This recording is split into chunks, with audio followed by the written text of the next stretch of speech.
the biggest reveal in the trailer, the new playable character. Fans know who she is, but tell everyone who the new playable character is. Yeah, so in the first game, you play Corvo Attano, who is the royal protector wrongly accused of killing the Empress, out to clear his name and take down this the Loyalist conspiracy.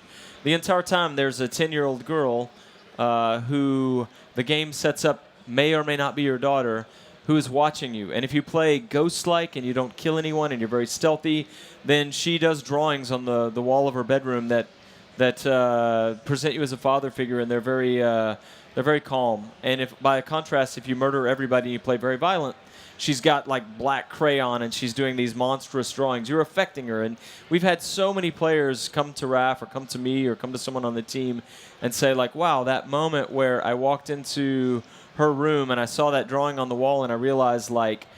An impressionistic child is watching how I handle the situation, and I changed my play style because of that. So anyway, long story short, there's something kind of magical about Emily for us in the game, and as soon as we finished Dishonored 1, we began talking about how what we really felt energy about was continuing Emily's story. What kind of person would she grow up to be? What kind of empress would she be? And as you find out in the game, what kind of outlaw would she be? Right. Speaking of growing up, she's clearly not the same age she was when we last saw her. How old is she now? Yeah, the once 10-year-old girl is now the 25-year-old woman. She's been through 15 years of history since the last game and the events of Dishonored 2. What else can you tell us about the person that she's become and grown from since being in the original game and being such a little girl to being the beautiful young woman she is now? Well, it's, we talked a lot about what she would be like as a person because she was born the daughter of the Empress, very privileged life, living in Dunwall Tower, royalty, best education, all of that. But she was very imaginative. In the first game, she's always talking about, someday I'm going to be on a sailing ship, tracking whales and fighting pirates. And, she's an imaginative kid. But then this terrible thing happens where there's a political assassination. Her mother's killed in front of her.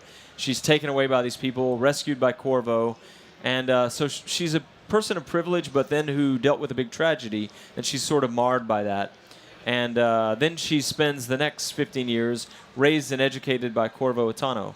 And so that's kind of, she's a hybrid of those things. So cool. You could play as her for the entire game. Is that correct?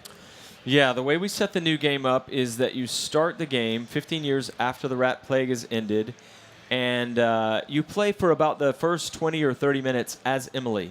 You get to kind of see a day in her life, and you get to see Corvo for the first time as a character moving around in the world.